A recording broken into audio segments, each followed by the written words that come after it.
ಮಾತಿಗೆ ಮನಸೋತು ನಾನಿಂದು ಬಂದೆ. ನಿನ್ನ ಪ್ರೀತಿಗೆ ನೀ ಪ್ರತಿಯಾಗಿ ನಿನ್ನನ್ನು ನೀನು ತಂದೆ. ವಸಂತದಿ ಹೂ ತಳೆದ ಮರವಾಗೆ ನೋಡ ನಿನ್ನ ಪ್ರಭೆಯಿಂದ. ಸೂರ್ಯಕಾಂತಿಯ ಹೂವಂತೆ ನಾನಾದೆ ನೋಡ ನಿನ್ನ ಕಾಂತಿಯಿಂದ. ನಿನ್ನ ಪ್ರೀತಿಯ ಇಂದಿನಗೆ ಆದರ್ಶ ಎಂದೇ. ಬಾಳೊಂದು ಎನಗೆ ಕರುಣಿಸಿದ ದೇವ, ಜೀವ ನಿನಗಾಗಿ ಹಾತೊರೆದಿದೆ ದೇವ. ಬಾಳೊಂದು ಎನಗೆ ಕರುಣಿಸಿದ ದೇವ, ಜೀವ ನಿನಗಾಗಿ ಕಾತೊರೆದಿದೆ ದೇವ. ಜೀವ ನಿನಗಾಗಿ ಹಾತೊರೆದಿದೆ ದೇವ. ಯೇಸು ಕ್ರಿಸ್ತನ ಹೆಸರಿನಲ್ಲಿ ಈ ಸಂಜೆ ಆರಾಧನೆಗೆ ನಿಮ್ಮೆಲ್ಲರನ್ನು ಸ್ವಾಗತಿಸಿ ಪ್ರೀತಿಸಿ ವಂದಿಸುತ್ತೇನೆ. ನಾವು ಈ ಆರಾಧನೆಯನ್ನು ಪ್ರಾರಂಭ ಮಾಡುವ ಹಾಗೆ ಪ್ರಾರ್ಥನಾ ಪೂರ್ವಕವಾಗಿ ಸಿದ್ಧರಾಗೋಣ. ಪ್ರಾರ್ಥನೆ ಮಾಡಿಕೊಳ್ಳೋಣ. ನಮ್ಮನ್ನು ಬಹಳವಾಗಿ ಪ್ರೀತಿ ಮಾಡುವಂತ ಪರಲೋಕ ತಂದೆಯಾದ ದೇವರೇ, ನಿನ್ನ ನಾಮಕ್ಕೆ ಸ್ತೋತ್ರವನ್ನು ಸಲ್ಲಿಸುತ್ತೇನೆ ನನ್ನ ಸ್ವಾಮಿ. ಈ ಸಂಜೆಯ ಆರಾಧನೆಗೋಸ್ಕರ ನಿನ್ನ ಕೃಪಾಸನ ಮುಂದೆ ಬಂದಿರುತ್ತೇವೆ. ಈ ಆರಾಧನೆಯನ್ನು ಆದಿಯಿಂದ ಅಂತ್ಯದವರೆಗೂ ನಿನ್ನ ನಾಮದ ಮಹಿಮೆಗೋಸ್ಕರ ನೀನು ನಡೆಸು ಸ್ವಾಮಿ. ನಿನ್ನ ಪ್ರಸನ್ನತೆಯಲ್ಲಿ ತುಂಬಿಸು. ನಿನ್ನ ಆತ್ಮನ ಅಭಿಷೇಕವು, ಆತ್ಮನ ವಾಕ್ಯಗಳು ನಮ್ಮ ಜೀವಿತಕ್ಕೆ ಆಶೀರ್ವಾದವಾಗಿ ಇರುವ ಹಾಗೆ ಈ ಆರಾಧನೆಯನ್ನು ನೀನು ನಡೆಸಬೇಕೆಂದು ಯೇಸುವಿನ ನಾಮದಲ್ಲಿ ಬೇಡುತ್ತೇನೆ ದೇವ, ಆಮೆನ್.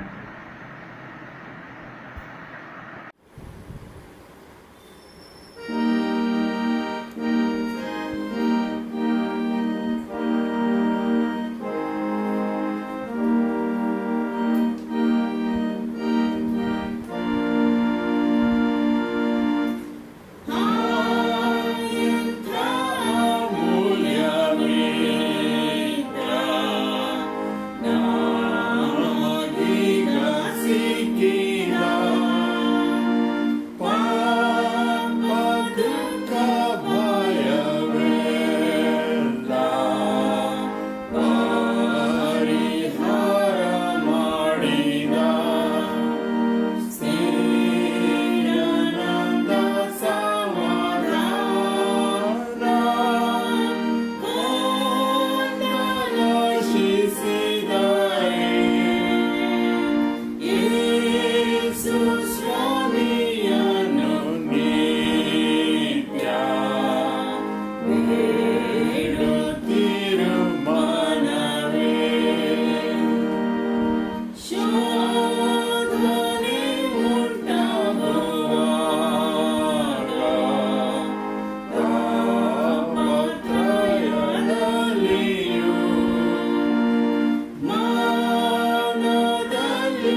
ಯೇಸು ಕ್ರಿಸ್ತನ ಹೆಸರಿನಲ್ಲಿ ಈ ಸಂಜೆ ಆರಾಧನೆಗೆ ನಿಮ್ಮೆಲ್ಲರನ್ನು ಮತ್ತೊಂದು ಸಾರಿ ಸ್ವಾಗತಿಸಿ ಪ್ರೀತಿಸಿ ವಂದಿಸುತ್ತೇನೆ. ಈ ಆರಾಧನೆಗೆ ನಾವು ಆರಿಸಿಕೊಂಡಂತ ದೇವರ ವಾಕ್ಯ ಭಾಗವು ಫಿಲಿಪ್ಪಿಯರ ಬರೆದ ಪತ್ರಿಕೆ 2ನೇ ಅಧ್ಯಾಯ 7ನೇ ವಚನ. ಫಿಲಿಪ್ಪಿಯರ ಬರೆದ ಪತ್ರಿಕೆ 2ನೇ ಅಧ್ಯಾಯ 7ನೇ ವಚನ. ತನ್ನನ್ನು ಬರಿದು ಮಾಡಿಕೊಂಡು ದಾಸನ ರೂಪವನ್ನು ಧರಿಸಿಕೊಂಡು ಮನುಷ್ಯರಿಗೆ ಸಾದೃಶ್ಯನಾದನು. ಯೇಸು ಕ್ರಿಸ್ತನು ತಂದೆಯಾದ ದೇವರ ಶುಚಿತ್ವವನ್ನು ನೆರವೇರಿಸುವುದಕ್ಕೋಸ್ಕರ ತನ್ನ ಒಬ್ಬನೇ ಮಗನನ್ನು ಕಳಿಸಿಕೊಟ್ಟನು. ಆ ಒಬ್ಬನೇ ಮಗನಾದ ಯೇಸು ಕ್ರಿಸ್ತನಿಗೆ ತಂದೆಯಾದ ದೇವರು ಕೊಟ್ಟಂತ ರೂಪ ದಾಸನ ರೂಪ. ಹಾಲೆಲೂಯ. ನೋಡಿ, ದೇವರ ವಾಕ್ಯದಲ್ಲಿ ಬರೆಯಲ್ಪಟ್ಟಿದೆ, ದಾಸನ ರೂಪವನ್ನು ಧರಿಸಿಕೊಂಡನು. ದಾಸನು ಅಂದ್ರೆ ಏನು? ಈ ದಾಸನು ಅಂತ ಯಾರನ್ನ ಕರೀತಾರೆ? ದಾಸನ ಜೀವಿತ ಯಾವ ರೀತಿ ಇರುತ್ತದೆ? ದಾಸನ ಕೆಲಸವೇನು? ದಾಸನ ಉದ್ದೇಶವೇನು? ಕ್ರಿಸ್ತನಲ್ಲಿ ಪ್ರೀತಿಯುಳ್ಳಂತ ದೇವರ ಮಕ್ಕಳೇ, ಇದನ್ನು ಯೇಸು ಕ್ರಿಸ್ತನು ಅರಿತಿದ್ದನು. ನನ್ನನ್ನು ಕಳಿಸಿಕೊಟ್ಟಂತ ತಂದೆಯಾದ ದೇವರಿಗೆ ನಾನು ದಾಸನು. ಆತನ ಸರ್ವ ಸಂಪೂರ್ಣತೆಯು ಯೇಸು ಕ್ರಿಸ್ತನಲ್ಲಿ ಅಡಕವಾಗಿದೆ. ಯೇಸು ಸ್ವಾಮಿ ದಾಸನ ರೂಪವನ್ನು ಧರಿಸಿಕೊಂಡಿದ್ದನು ಎಂಬುದಾಗಿ ನಾವು ದೇವರ ವಾಕ್ಯದಲ್ಲಿ ನೋಡ್ತಾ ಇದ್ದೀವಿ. ಇದರಿಂದ ನಾವು ತಿಳಿಯಬೇಕಾಗಿರುವಂತಹ ವಿಶೇಷವಾದ ಒಂದು ರಹಸ್ಯವೇನೆಂದರೆ, ಯೇಸು ಸ್ವಾಮಿಯಲ್ಲಿರುವಂತಹ ಗುಣ ಲಕ್ಷಣಗಳು ನಮ್ಮಲ್ಲಿ ಕಾಣಿಸಿಕೊಳ್ಳಬೇಕು. ಅದೇ ದೇವರ ಚಿತ್ತ, ಅದೇ ದೇವರ ಉದ್ದೇಶ, ದೇವರ ಸಂಕಲ್ಪ. ಅದಕ್ಕೋಸ್ಕರನೇ ಯೇಸು ಸ್ವಾಮಿ ನಮಗೋಸ್ಕರ ಪರಲೋಕದಿಂದ ಇಳಿದು ಬಂದು ತನ್ನ ಜೀವಿತವನ್ನು ತೋರಿಸಿ ಈ ರೀತಿ ನೀವು ಜೀವನ ಮಾಡಿರಿ ಎಂಬುದಾಗಿ ನಮಗೆ ತನ್ನ ಜೀವಿತದ ಮೂಲಕ ಕಲಿಸಿಕೊಟ್ಟಂತ ಪಾಠಗಳನ್ನು ನಾವು ಕಲಿಯಬೇಕು. ಕ್ರಿಸ್ತನಲ್ಲಿ ಪ್ರೀತಿಯುಳ್ಳ ದೇವರ ಮಕ್ಕಳೇ, ದೇವರ ವಾಕ್ಯವನ್ನು ಕೇಳುತ್ತಾ ಇದ್ದೇವೆ. ಯೇಸು ಕ್ರಿಸ್ತನ ಗುಣವನ್ನು ನೋಡಿದ್ದೇವೆ. ಯೇಸು ಕ್ರಿಸ್ತನ ಸ್ವಭಾವವನ್ನು ನಾವು ತಿಳಿದವರಾಗಿದ್ದೇವೆ. ಆತನ ಸ್ವಭಾವ, ಆತನ ರೂಪ ದಾಸನ ರೂಪ. ಹಾಲೆಲೂಯ. ದಾಸನ ರೂಪವಾಗಿದೆ. ದಾಸನು ರಾಜನನ್ನು ಸಂತೋಷಪಡಿಸುವುದಕ್ಕೋಸ್ಕರ, ರಾಜನನ್ನು ಮಹಿಮೆ ಪಡಿಸುವುದಕ್ಕೋಸ್ಕರ, ರಾಜನಿಗೆ ಗೌರವವನ್ನು ತರುವುದಕ್ಕೋಸ್ಕರ ಈ ಲೋಕದಲ್ಲಿ ದಾಸನ ಜೀವಿತವನ್ನು ಯಾವ ರೀತಿ ಇರುತ್ತದೆ ಎಂಬುದಾಗಿ ನಾವು ಸತ್ಯವೇದದಲ್ಲಿ ನೋಡಿದ್ದೇವೆ. ಆತನು ತನ್ನನ್ನು ತಗ್ಗಿಸಿಕೊಂಡನು. ರಾಜನಂತೆ ಜೀವಿಸುತ್ತಿದ್ದರೂ ದಾಸನ ರೂಪವನ್ನು ಧರಿಸಿಕೊಂಡು ತಗ್ಗಿಸಲ್ಪಟ್ಟನು. ದೇವರ ಮುಂದೆ ತಗ್ಗಿಸಿಕೊಂಡ, ಮನುಷ್ಯರ ಮುಂದೆ ಆತನು ತಗ್ಗಿಸಲ್ಪಟ್ಟ. ನೋಡಿ, ದೇವರ ವಾಕ್ಯ, ಯೇಸು ಸ್ವಾಮಿ ವಾಕ್ಯದ ರೂಪವಾಗಿ ಯೇಸು ಸ್ವಾಮಿ ನರಾವತಾರವೆತ್ತಿದ್ದಾನೆ. ಆ ವಾಕ್ಯವಾಗಿರುವ ಆತನು ಹೇಳುವುದೆಂದರೆ ಈ ದಿನ ನೀನು ದಾಸನ ರೂಪವನ್ನು ಧರಿಸಿಕೊಳ್ಳುವಂತ ದೇವರ ಮಗು ಆಗಬೇಕು. ಅದೇ ನನ್ನ ಇಷ್ಟ ಎಂಬುದಾಗಿ ದೇವರು ನಮಗೆ ಈ ದಿನ ತಿಳಿಯಪಡಿಸ್ತಾ ಇದ್ದಾರೆ. ಪ್ರಿಯ ದೇವರ ಮಗುವೆ, ದಾಸನ ರೂಪ ಅಂದ್ರೆ ಏನು ಗೊತ್ತಾ? ನೋಡಿ, ದೇವರ ವಾಕ್ಯದಲ್ಲಿ ಬರೆಯಲ್ಪಟ್ಟಿದೆ. ಫಿಲಿಪ್ಪಿ 2ನೇ ಅಧ್ಯಾಯ 3ನೇ ವಚನ. ಒಣಹೆಮ್ಮೆಯಿಂದಾಗಲಿ ಯಾವುದನ್ನು ಮಾಡದೆ ಪ್ರತಿಯೊಬ್ಬನು ದೀನ ಭಾವದಿಂದ ಮತ್ತೊಬ್ಬರನ್ನು ತನಗಿಂತ ಶ್ರೇಷ್ಠರೆಂದು ಎಣಿಸಲೇ. ದಾಸನು ಏನ್ ಮಾಡ್ತಾನಂದ್ರೆ, ತನ್ನನ್ನು ತಗ್ಗಿಸಿಕೊಂಡು ನನ್ನ ಮುಂದೆ ನನ್ನ ಜೊತೆಯಲ್ಲಿರುವನು ನನಗಿಂತಲೂ ಶ್ರೇಷ್ಠ. ಯೇಸು ಸ್ವಾಮಿ ಪರಿಶುದ್ಧನು, ಪರಿಶುದ್ಧ ಸ್ಥಳದಲ್ಲಿ ವಾಸ ಮಾಡುವಂತ ದೇವರು ಪಾಪಿಯಾದ ನಮ್ಮ ಜೀವಿತವನ್ನು ಸರಿ ಮಾಡುವುದಕ್ಕೋಸ್ಕರ ಪಾಪದಿಂದ ತುಂಬಿದಂತ ಈ ಲೋಕಕ್ಕೆ ಇಳಿದು ಬರ್ತಾನೆ. ಪರಿಶುದ್ಧ ಸ್ಥಳದಲ್ಲಿ ಯಾವಾಗಲೂ ದೇವದೂತರ ಮಧ್ಯೆ ಆರಾಧನೆಯನ್ನು ಹೊಂದುತ್ತಿರುವಂತಹ ದೇವರು ನಮ್ಮ ಮಧ್ಯೆ ಇಳಿದು ಬಂದು ದಾಸನ ರೂಪವನ್ನು ಧರಿಸಿಕೊಂಡು ಪರಿಶುದ್ಧತೆಯನ್ನು ಕಾಪಾಡಿಕೊಂಡು ಜೀವನ ಪರ್ಯಂತರವೂ ಪರಿಶುದ್ಧನಾಗಿಯೇ ಜೀವನ ಮಾಡ್ತಾ ಇದ್ದಾನೆ. ಇದುವರೆಗೂ ಆತನ ಹೆಸರೇ ಪರಿಶುದ್ಧವು. ಆತನಲ್ಲಿ ಪಾಪವೆಂಬುದು ಸ್ವಲ್ಪ ಮಟ್ಟಿಗಾದರೂ ಕಾಣುವುದೇ ಇಲ್ಲ. ಆತನಲ್ಲಿ ತಪ್ಪು ಒಂದು ತಪ್ಪಾದರೂ ಆತನಲ್ಲಿ ಹುಡುಕುವುದಕ್ಕೆ ಸಾಧ್ಯವಿಲ್ಲ. ಆತನು ದೀನತೆಯನ್ನು ಹೊಂದಿದಂತ ದೇವರ ಮಗು, ದೇವರ ಮಗನು. ಕ್ರಿಸ್ತನಲ್ಲಿ ಪ್ರೀತಿಯುಳ್ಳ ದೇವರ ಮಗುವೆ, ನಿನ್ನ ಜೊತೆಯಲ್ಲಿರುವಂತವರನ್ನು, ನಿನ್ನ ಸಂಗಡ ಇರುವಂತವರನ್ನು ನಿನಗಿಂತಲೂ ಶ್ರೇಷ್ಠವೆಂದೆಣಿಸಿಕೋ. ಪ್ರಾರ್ಥನೆ ಮಾಡಕ್ಕೆ ನಿನಗೆ ಚೆಂದಾಗಿ ಬರ್ತಾ ಇದ್ರೆ, ಬೈಬಲ್ ಓದಕ್ಕೆ ನಿನಗೆ ಚೆನ್ನಾಗಿ ಜ್ಞಾನ ಇದ್ರೆ, ದೇವರ ವಾಕ್ಯ ಹೇಳುವಂತ ವಿಶೇಷವಾದ ಜ್ಞಾನ ದೇವರು ನಿನಗೆ ಕೊಟ್ಟಿದ್ರೆ, ನೀನು ಪ್ರಾರ್ಥನೆ ಮಾಡ್ತಾ ಇದ್ರೆ ದೆವ್ವ ಹೊಡೋದ್ರೆ, ನೀನು ಪ್ರಾರ್ಥನೆ ಮಾಡ್ತಾ ಇದ್ರೆ ಅದ್ಭುತ ನಡೀತಾ ಇದ್ರೆ, ರೋಗ ವಾಸಿ ಆಗ್ತಾ ಇದ್ರೆ, ನೀನು ಯೇಸು ಕ್ರಿಸ್ತನಲ್ಲಿ ಇಟ್ಟಂತ ನಂಬಿಕೆಯಲ್ಲಿ ನೀನು ದೃಢವಾಗಿ ಇದ್ದರೆ, ನಿನಗೆ ಇರಬೇಕಂತ ಸ್ವಭಾವ ಯಾವುದು ಗೊತ್ತಾ? ದಾಸನ ಸ್ವಭಾವ. ದಾಸನ ಸ್ವಭಾವವನ್ನು ಈ ದಿನ ನೀನು ಧರಿಸಿಕೊಳ್ಳಬೇಕೆಂದೇ ದೇವರ ವಾಕ್ಯ ನಿನ್ನನ್ನು ಹುಡುಕಿಕೊಂಡು ನಿನ್ನ ಹೃದಯದ ಎಂಬ ಬಾಗಿಲ ಹತ್ತಿರ ಬಂದು ತಟ್ಟುತ್ತಾ ಇದೆ. ಈ ಸ್ವರವನ್ನು ಕೇಳಿ ನೀನು ಬಾಗಿಲನ್ನು ತೆರೆದು ದಾಸನ ಸ್ವಭಾವವನ್ನು ನಿನ್ನ ಆಂತರ್ಯದಲ್ಲಿ ಸ್ವೀಕಾರ ಮಾಡಿಕೊಂಡ್ರೆ, ಯೇಸು ಕ್ರಿಸ್ತನು ತಾನೇ ನಿನ್ನಲ್ಲಿ ವಾಸ ಮಾಡುವವನಾಗಿದ್ದಾನೆ. ದೇವರ ನಾಮದ ಮಹಿಮೆಗೋಸ್ಕರ ದೇವರ ವಾಕ್ಯವನ್ನು ಕೇಳುತ್ತಿರುವಂತಹ ದೈವ ಜನರೇ, ನಿಮ್ಮ ಜೀವಿತಗಳನ್ನು ದೇವರ ಕಡೆಗೆ ತಿರುಗಿಸಿರಿ.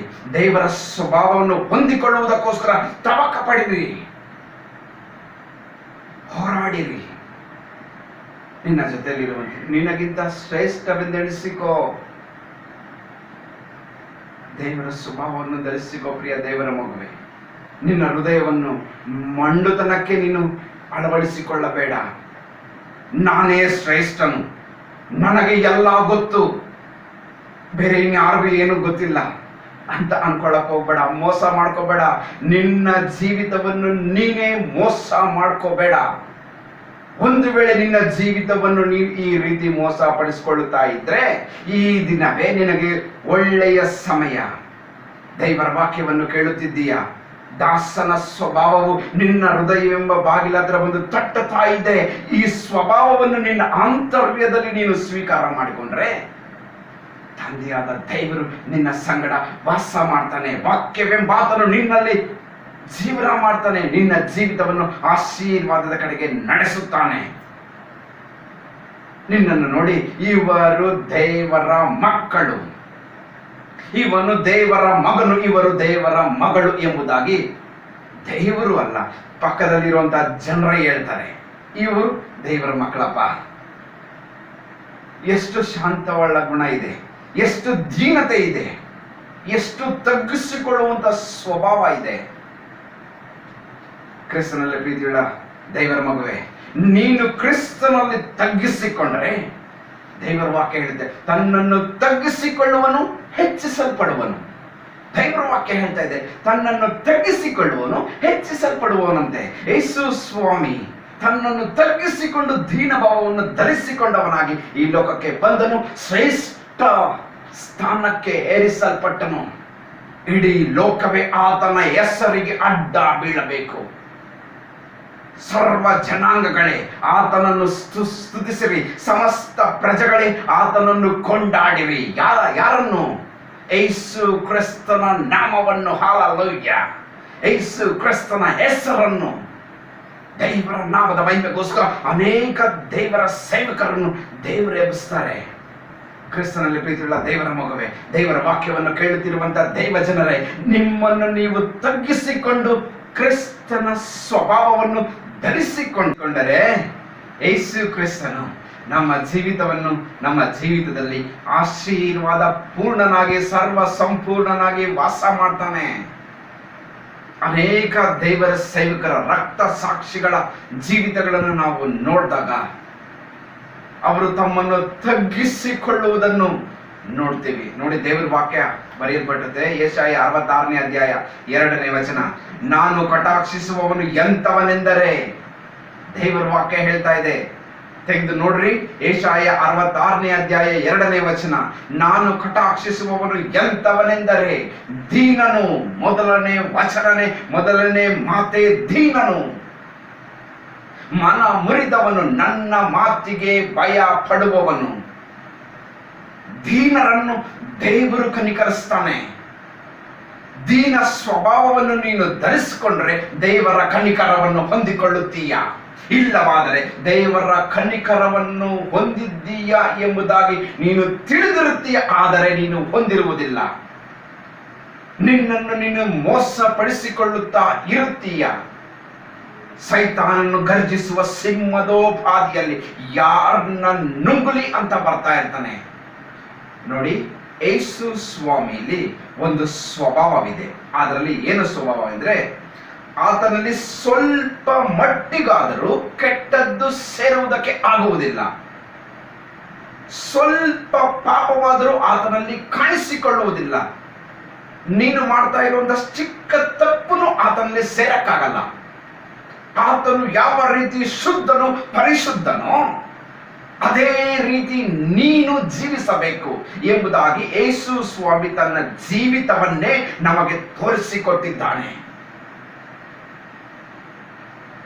ಕ್ರಿಸ್ತನಲ್ಲಿ ಪ್ರೀತಿಯುಳ್ಳ ದೇವರ ಮಗುವೆ, ದೇವರ ನಾಮದ ಮಹಿಮೆಗೋಸ್ಕರ ತಗ್ಗಿಸಿಕೊಳ್ಳೋಣ.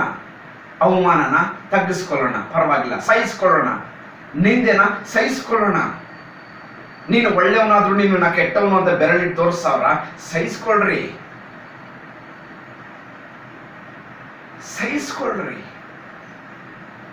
ದೀನತೆಯನ್ನು ಅಳವಡಿಸಿಕೊಳ್ಳೋಣ. ಏಷಾಯ 41ನೇ ಅಧ್ಯಾಯ 17ನೇ ವಚನ, ಬಾಯಾರಿ ನಾಲಿಗೆ ಒಣಗಿ ನೀರನ್ನು ಹುಡುಕಿ ಹೊಂದದ ದೀನ ದರಿದ್ರನಿಗೆ ಯಾರು ಪ್ರಸನ್ನನಾಗ್ತಾರಂತೆ? ಯೆಹೋವನೆಂಬ ನಾನು ಪ್ರಸನ್ನನಾಗುವೆನು ಅಂತ ದೇವರ ವಾಕ್ಯ ಹೇಳುತ್ತೆ. ದೀನರಿಗೆ ದೇವರು ಪ್ರಸನ್ನನಾಗ್ತಾನೆ. ದೇವರು ನಿನಗೆ ಪ್ರಸನ್ನನಾಗಬೇಕಾ? ದೇವರ ಮುಖ ದರ್ಶನ ನಿನಗೆ ಬೇಕಾ? ದೇವರ ಪ್ರಸನ್ನತೆಯಲ್ಲಿ ನೀನು ಜೀವಿಸಬೇಕಾ? ನಿನ್ನನ್ನು ನೀನು ತಗ್ಗಿಸಿಕೋ. ದೇವರ ಪ್ರೀತಿ ನಿನಗೆ ಬೇಕಾಗಿದ್ದರೆ, ದೇವರ ಪ್ರೀತಿಯನ್ನು ನೀನು ಹೊಂದಬೇಕಾಗಿದ್ದರೆ ನೀನು ದೀನನಾಗಿ ಜೀವಿಸಬೇಕು. ದಾಸನ ರೂಪವನ್ನು ನೀನು ಧರಿಸಿಕೊಂಡಂತಹ ದೈವ ಮಗು ಆಗಬೇಕು. ಇದೇ ದೇವರ ಉದ್ದೇಶ, ದೇವರ ಚಿತ್ತ. ಕ್ರಿಸ್ತನಲ್ಲಿ ಪ್ರೀತಿಯುಳ್ಳ ದೇವರ ಮಗುವೆ, ದೇವರ ವಾಕ್ಯವನ್ನು ನಾವು ಕೇಳ್ತಾ ಇದ್ದೀವಿ. ದೇವರ ವಾಕ್ಯವನ್ನು ನಾವು ಕೇಳ್ತಾ ಇದ್ದೀವಿ. ಈ ವಾಕ್ಯವನ್ನು ಈ ಕಿವಿಯಿಂದ ಕೇಳಿ, ಈ ಕಿವಿಯಿಂದ ಬಿಡದೆ, ವಾಕ್ಯವನ್ನು ಈ ಕಿವಿಯಿಂದ ಕೇಳಿ ಹೃದಯದಲ್ಲಿ ಇಟ್ಟುಕೊಳ್ಳುವಂತ ಕೃಪೆಯ ಕಡೆಗೆ ಈ ದಿನ ನೀನು ನಡೆಯಬೇಕೆಂದೇ ಈ ವಾಕ್ಯವು ನಿನ್ನನ್ನು ಹುಡುಕಿಕೊಂಡು ದೀನತೆಯಿಂದ ನಿನ್ನ ಹತ್ರ ಬಂದಿದೆ. ನಿನ್ನನ್ನು ಪ್ರೀತಿಸಿ ದೀನನಾಗಿ ನಿನ್ನ ಹತ್ತಿರ ಬಂದಿದ್ದಾನೆ ವಾಕ್ಯವೆಂಬ ಅವತಾರ ವ್ಯಕ್ತಿ ಯೇಸು ಕ್ರಿಸ್ತನು. ಕ್ರಿಸ್ತನಲ್ಲಿ ಪ್ರೀತಿಯ ದೇವರ ಮಗುವೆ, ಸ್ವೀಕಾರ ಮಾಡಕ್ಕೆ ನೀನು ಸಿದ್ಧವಾಗಿದೆಯಾ? ಸ್ವೀಕಾರ ಮಾಡಕ್ಕೆ ನೀನು ರೆಡಿಯಾಗಿದೆಯಾ? ರೆಡಿಯಾಗಿದ್ರೆ ಯೇಸು ಕ್ರಿಸ್ತನ ಸ್ವಭಾವವೆಂಬ ದೇವರು, ಯೇಸು ಕ್ರಿಸ್ತನ ವಾಕ್ಯವೆಂಬ ಆತನು ನಿನ್ನಲ್ಲಿ ಜೀವಿಸುತ್ತಾನೆ. ನಿನ್ನಲ್ಲಿ ಜೀವಿಸುತ್ತಾನೆ. ಒಬ್ಬ ದೇವರ ಸೇವಕರಿದ್ರಂತೆ. ಒಬ್ಬ ದೇವರ ಸೇವಕರು ದೇವರ ವಾಕ್ಯ ಉಪದೇಶವನ್ನು ಹೇಳುತ್ತಿರುವಾಗ ಆತನ ಮಾತುಗಳಲ್ಲಿ ದೇವರ ವಾಕ್ಯವು ಜನರಿಗೆ ತಗುಲ್ತಾ ಇತ್ತು. ಆತನ ವಾಕ್ಯದಲ್ಲಿರುವಂತಹ ಪ್ರೀತಿಯು, ಆತನ ವಾಕ್ಯದಲ್ಲಿರುವಂತಹ ಯೇಸು ಸ್ವಾಮಿಯ ಸ್ವಭಾವವು ಜನರ ಹೃದಯವನ್ನು ಕದಲಿಸುತ್ತಾ ಇತ್ತು. ಈ ರೀತಿ ಕದಲಿಸುತ್ತಾ ಇರ್ಬೇಕಾದ್ರೆ ಒಬ್ಬ ವ್ಯಕ್ತಿಗೆ ಆ ಮಾತುಗಳು ತನ್ನ ಜೀವಿತವನ್ನು ತೋರಿಸುತ್ತಂತೆ. ತೋರಿಸಿ, ಅಯ್ಯೋ, ನನ್ನ ಜೀವಿತವು ಈ ರೀತಿ ಜೀವನವಾಗಿದೆ. ಯೇಸು ಕ್ರಿಸ್ತನು ನಿಜವಾದ ದೇವರು. ಯೇಸು ಕ್ರಿಸ್ತನು ಕ್ರೈಸ್ತರಿಗೆ ಮಾತ್ರ ದೇವರಲ್ಲ, ಸರ್ವ ಸೃಷ್ಟಿಕರ್ತನು ಯೇಸು ಕ್ರಿಸ್ತನಾಗಿದ್ದಾನೆ. ಆತನೇ ನಿಜವಾದ ದೇವರು ಎಂಬುದಾಗಿ ಆತನ ಮಾತುಗಳಲ್ಲಿ, ದೇವರ ವಾಕ್ಯ ಸಂದೇಶದಲ್ಲಿ ಆತನ ಪ್ರೀತಿಯನ್ನು ತಿಳಿದುಕೊಂಡಂತ ಒಬ್ಬ ವಿಶ್ವಾಸಿ ದೇವರ ಕಡೆಗೆ ತಿರುಕೊಂತಾನಂತೆ. ದೇವರೇ, ಇನ್ನು ಮೇಲೆ ನಾನು ಜೀವಿಸುವುದಾದರೆ ನಿನ್ನನ್ನು ಪೂರ್ಣ ಮನಸ್ಸಿನಿಂದ ನಾನು ಪ್ರೀತಿ ಮಾಡ್ತೀನಿ, ಪೂರ್ಣ ಹೃದಯದಿಂದ ನಾನು ನಿನ್ನ ಪ್ರೀತಿ ಮಾಡ್ತೀನಿ. ನಿನ್ನಲ್ಲಿರುವಂತಹ ಸ್ವಭಾವವನ್ನು, ನಿನ್ನಲ್ಲಿರುವಂತಹ ಪ್ರೀತಿಯನ್ನು ನನ್ನ ಜೀವಿತಕ್ಕೆ ನಾನು ಅಳವಡಿಸಿಕೊಳ್ಳುತ್ತೇನೆ. ಕ್ರಿಸ್ತನಲ್ಲೇ ಪ್ರೀತಿಯುಳ್ಳ ದೇವರ ಮಗುವೆ ಎಂಬುದಾಗಿ ನಿರ್ಧಾರವನ್ನು ತೆಗೆದುಕೊಂಡಂತ ಜೀವಿತದಲ್ಲಿ ಅವನು ದೊಡ್ಡ ಸೇವಕನಾಗಿ ದೇವರ ರಾಜ್ಯದ ಮಹಿಮೆಗೋಸ್ಕರ ಅನೇಕ ಜನರನ್ನು ದೇವರಿಗೋಸ್ಕರ ಸಂಪಾದಿಸಿದಂತ ದೈವ ವ್ಯಕ್ತಿಯಾಗಿ ನಿಲ್ತಾನೆ. ಈ ದಿನ ನೀನು ದೇವರ ಸನ್ನಿಧಿಗೆ ಬಂದು ಕೂತಿದ್ದೀಯಾ? ದೇವರ ವಾಕ್ಯವನ್ನು ಕೇಳುವುದಕ್ಕೆ ನೀನು ಸಿದ್ಧನಾಗಿ ಬಂದಿದ್ದೀಯಾ? ದೇವರ ವಾಕ್ಯ ನಿನ್ನನ್ನು ಹುಡುಕಿಕೊಂಡು ನಿನ್ನ ಹತ್ತಿರ ಬಂದಿದೆ. ನೀನು ಯೇಸು ಕ್ರಿಸ್ತನಲ್ಲಿರುವಂತಹ ದಾಸನ ರೂಪವನ್ನು ನೀನು ಧರಿಸಿಕೊಂಡವನಾಗಿರ್ಬೇಕು. ಯೇಸು ಕ್ರಿಸ್ತನು ಯಾವ ರೀತಿ ಧರಿಸಿಕೊಂಡನೋ ಆ ರೀತಿ ನೀನು ಧರಿಸಿಕೊಂಡರೆ, ಯೇಸು ಸ್ವಾಮಿ ಯಾವ ರೀತಿಯಲ್ಲಿ ಸತ್ತು ಎದ್ದು ಸಿಂಹಾಸನದ ಮೇಲೆ ಕೂತಿದ್ದನೋ ಪರಲೋಕ ರಾಜ್ಯದಲ್ಲಿ, ನಮ್ಮನ್ನು ಕೂಡ ದಾಸನ ಸ್ವಭಾವವನ್ನು ಹೊಂದಿದಂತ ಪ್ರತಿ ಒಬ್ಬೊಬ್ಬರನ್ನು ಹೆಸರಾಗಿ, ನಿನ್ನ ಹೆಸರು ಏನೇ ಆಗಿರ್ಬೋದು ಅದು ಅಳಿಸಿ ಹೋಗದ ಹಾಗೆ ಜೀವ ಗ್ರಂಥದಲ್ಲಿ ಯೇಸು ಸ್ವಾಮಿ, ಈ ಮಗು ನನ್ನ ರೂಪವನ್ನು ಧರಿಸಿಕೊಂಡಂತ ಮಗು, ನನ್ನ ವ್ಯಕ್ತಿತ್ವವನ್ನು, ನನ್ನ ಕ್ಯಾರೆಕ್ಟರ್ ಅನ್ನು ಹೊಂದಿದಂತ ಮಗು ಎಂಬುದಾಗಿ ಲಿಖಿತದಲ್ಲಿ ಲಿಖಿಸಲ್ಪಟ್ಟು ಯೇಸು ಸ್ವಾಮಿ ನಿನ್ನನ್ನು ತನ್ನ ಸಂಗಡ ಕರೆದುಕೊಂಡು ಹೋಗುವನಾಗಿದ್ದಾನೆ. ದೇವರ ಜೊತೆಯಲ್ಲಿ ಯಾವಾಗಲೂ ಅನ್ಯೋನ್ಯವಾಗಿ ಯುಗ ಯುಗಾಂತರವರೆಗೂ ನೀನಿರಬೇಕಾ? ದಾಸನ ರೂಪವನ್ನು ಧರಿಸಿಕೋ. ನಿನ್ನ ಜೊತೆಯಲ್ಲಿರುವಂತವರು ನಿನಗಿಂತ ಶ್ರೇಷ್ಠವೆಂದೆನಿಸಿಕೋ. ದೇವರ ನಾಮದ ಮಹಿಮೆಗೋಸ್ಕರ ವಾಕ್ಯವನ್ನು ಕೇಳುತ್ತಿದ್ದೀಯಾ? ವಾಕ್ಯದಲ್ಲಿರುವಂತಹ ರಹಸ್ಯವನ್ನು, ವಾಕ್ಯದಲ್ಲಿರುವಂತಹ ದೇವರನ್ನು ಪಡೆದುಕೋ. ದೇವರ ಪ್ರೀತಿ ನಿನ್ನನ್ನು ಪ್ರೇರೇಪಿಸುತ್ತಿದೆಯಾ? ಮೊಣಕಾಲು, ಈ ಕ್ಷಣವೇ ಮೊಣಕಾಲಲ್ಲಿ ಕೂತ್ಕೋ. ನೀನು ಯಾರೇ ಆಗಿರ್ಬೋದು, ನಿನ್ನ ಸಮಸ್ಯೆ ಎಂಥದೇ ಆಗಿರ್ಬೋದು, ನಿನ್ನ ಕಷ್ಟ ಯಾರು ಕೇಳ್ದೇನೆ ಇರ್ಬೋದು, ನಿನಗೋಸ್ಕರ ಕ್ರಿಸ್ತನ ಪ್ರೀತಿ ನಿನ್ನನ್ನು ಸೆಳೆಯುತ್ತಾ ಇದೆ. ಪ್ರಿಯ ದೇವರ ಮಗುವೆ, ಕ್ರಿಸ್ತನ ಪ್ರೀತಿ ನಿನ್ನನ್ನು ಸೆಳೆಯುತ್ತಾ ಇದೆ, ಕರೆಯುತ್ತಾ ಇದೆ. ನಾನು ನಿನ್ನನ್ನು ಪ್ರೀತಿ ಮಾಡ್ತೀನಿ. ನಿನ್ನನ್ನು ಯಾರು ಪ್ರೀತಿ ಮಾಡ್ತಾ ಇಲ್ವಾ? ನಾನು ದಾಸನ ರೂಪವನ್ನು ಧರಿಸಿಕೊಂಡವನಾಗಿ ನಿನ್ನನ್ನು ಪ್ರೀತಿ ಮಾಡೋದಕ್ಕೋಸ್ಕರ ಬಂದಿದ್ದೀನಿ. ಪೂರ್ಣ ಮನಸ್ಸಿನಿಂದ ನಾನು ನಿನ್ನನ್ನು ಪ್ರೀತಿ ಮಾಡ್ತೀನಿ ಅಂತ ದೇವರು ಹೇಳಿದ್ದಾನೆ. ಯೇಸು ಸ್ವಾಮಿ ಪ್ರೀತಿ ಕಾರ್ಯ ರೂಪದಲ್ಲಿ ನಮಗೆ ತೋರಿಸಿಕೊಟ್ಟಿದ್ದಾನೆ. ದೇವರ ಮಗುವೆ, ದೇವರ ವಾಕ್ಯವನ್ನು ಕೇಳುತ್ತಿರುವಂತಹ ದೇವ ಜನರೇ, ಈ ದಿನವೇ ನಮ್ಮ ಜೀವಿತವನ್ನು ನಾವು ಕ್ರಿಸ್ತನಿಗೋಸ್ಕರ ದಾಸನ ರೂಪವನ್ನು ಧರಿಸಿಕೊಂಡರೆ ಪರಿಶುದ್ಧಾತ್ಮ ದೇವರು ನಿನ್ನಲ್ಲಿ ವಾಸ ಮಾಡ್ತಾನೆ. ತಂದೆಯಾಗಿರುವಂತಹ ದೇವರು ನಿನ್ನಲ್ಲಿ ವಾಸ ಮಾಡ್ತಾನೆ. ನಿನ್ನಲ್ಲಿ ವಿಶೇಷವಾದ ಸಮಾಧಾನ, ಯಾಕೆಂದ್ರೆ ನಿನ್ನ ದೇವರು ನಿನ್ನ ಸಂಗಡನೆ ಇರ್ತಾರೆ. ನಿನ್ನನ್ನು ಉಂಟು ಮಾಡಿದಂತ ದೇವರು ನಿನ್ನ ಸಂಗಡಲೇ ಇರ್ತಾನೆ. ದೇವರಾತ್ಮನು ನಿನಗೆ ಆತನಲ್ಲಿರುವಂತಹ ಸ್ವಭಾವವನ್ನು, ಆತನಲ್ಲಿರುವಂತಹ ಗುಣಲಕ್ಷಣಗಳನ್ನು ನಿನಗೆ ಅನುಗ್ರಹಿಸಲಿ. ಈಗ ಹಾಗೂ ಹಾಗೆ ತಂದೆಯಾದ ದೇವರು ತಾನೇ ನಮ್ಮೆಲ್ಲರ ಜೀವಿತವನ್ನು ಆಶೀರ್ವಾದ ಮಾಡಲಿ. ಆಮೆನ್.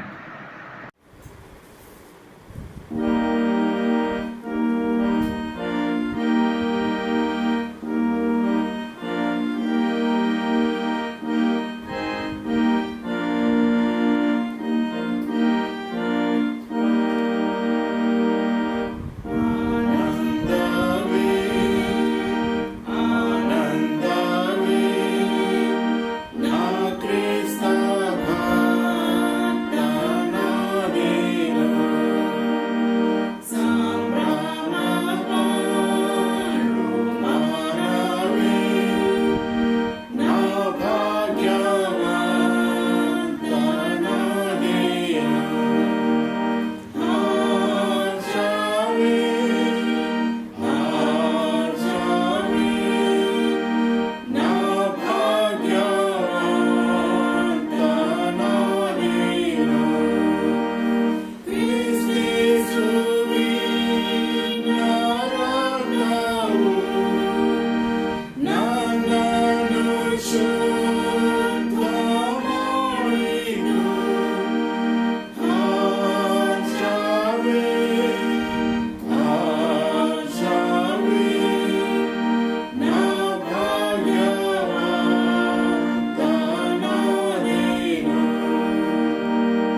ಪ್ರಾರ್ಥನೆ ಮಾಡೋಣ. ದೇಶಕ್ಕೋಸ್ಕರ, ದೇಶದಲ್ಲಿರುವಂತಹ ಎಲ್ಲಾ ಜನರಿಗೋಸ್ಕರ, ಪ್ರಪಂಚದಲ್ಲಿರುವಂತಹ ಎಲ್ಲಾ ಜನರಿಗೋಸ್ಕರ, ಯಾರ್ಯಾರು ರೋಗದಿಂದ ನರಳುತ್ತಿದ್ದಾರೋ ಬಳಲುತ್ತಿದ್ದಾರೋ ಅವರಿಗೋಸ್ಕರ ಪ್ರಾರ್ಥನೆ ಮಾಡೋಣ. ಕಷ್ಟದಲ್ಲಿರುವವರಿಗೋಸ್ಕರ ಪ್ರಾರ್ಥನೆ ಮಾಡೋಣ.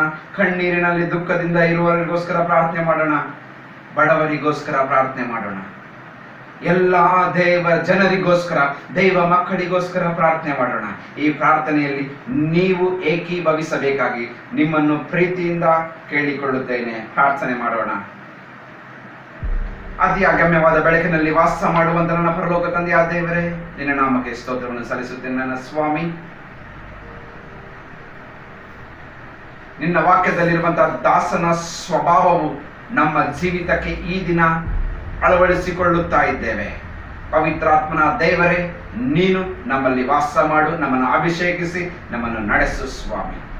ನಮ್ಮ ಜೀವಿತಕ್ಕೆ ಬೇಕಾಗಿರುವಂತಹ ಎಲ್ಲಾ ವಿಧವಾದಂತಹ ಆಶೀರ್ವಾದಗಳನ್ನು ನಿನ್ನ ಹೆಸರಿನಲ್ಲೇ ಹೊಂದಿಕೊಳ್ಳುತ್ತೇವೆ. ಯೇಸು ಕ್ರಿಸ್ತನ ಹೆಸರಿನಲ್ಲಿ, ಯೇಸುವೆ ನಮಗೋಸ್ಕರ ಕಲ್ವಾರಿ ಶಿಲುಬೆಯಲ್ಲಿ ಪ್ರಾಣ ಕೊಟ್ಟಂತ ನಿನ್ನ ಹೆಸರಿನಲ್ಲೇ ನಾವು ಎಲ್ಲ ಆಶೀರ್ವಾದಗಳನ್ನು ಹೊಂದಿಕೊಳ್ಳುತ್ತೇವೆ.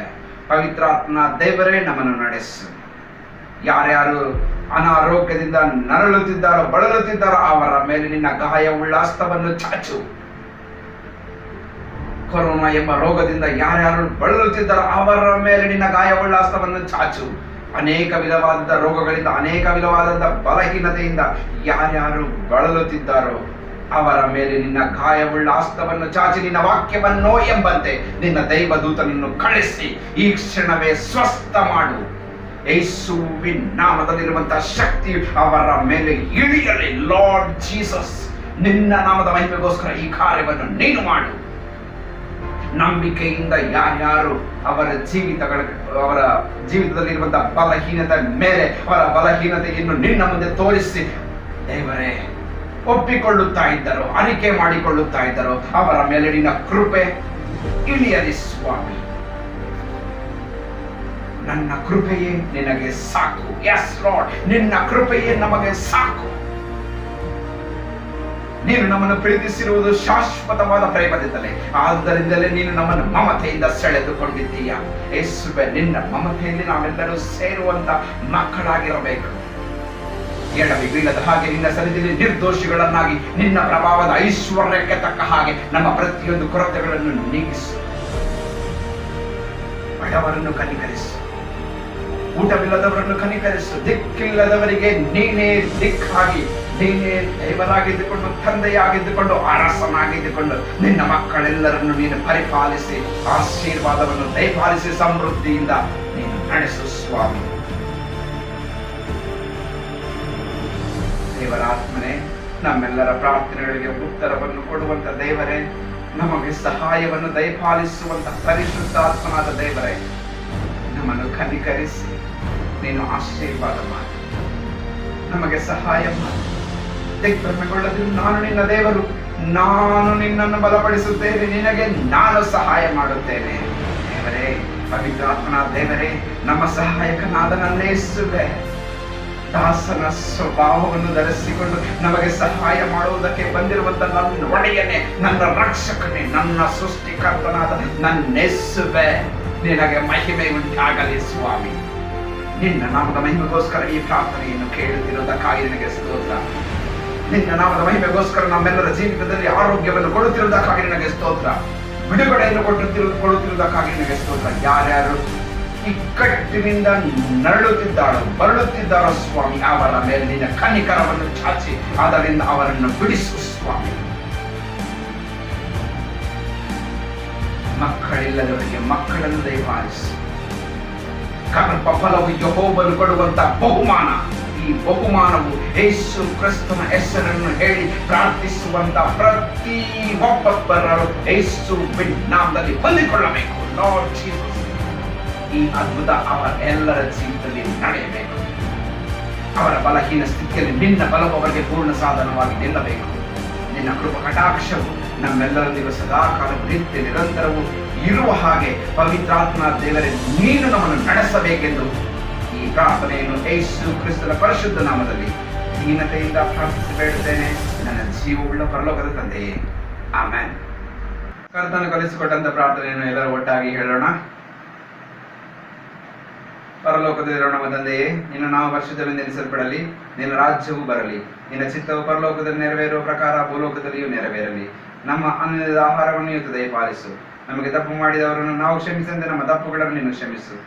ನಮ್ಮನ್ನು ಶೋಧನೆ ಒಳಗೆ ಸೇರಿಸದೆ ಕೇಳಿನಿಂದ ತಪ್ಪಿಸು. ಯಾಕೆಂದರೆ ರಾಜ್ಯವು, ಬಲವು, ಮಹಿಮೆಯು ಸದಾಕಾಲವು ನಿನ್ನದೇ ಸ್ವಾಮಿ. ಆಮೆನ್. ಅಂತ್ಯ ಆಶೀರ್ವಾದವನ್ನು ಹೊಂದಿಕೊಳ್ಳೋಣ.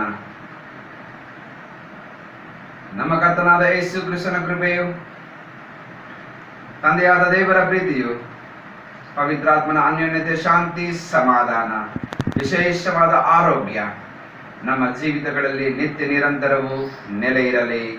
ಆಮೆನ್.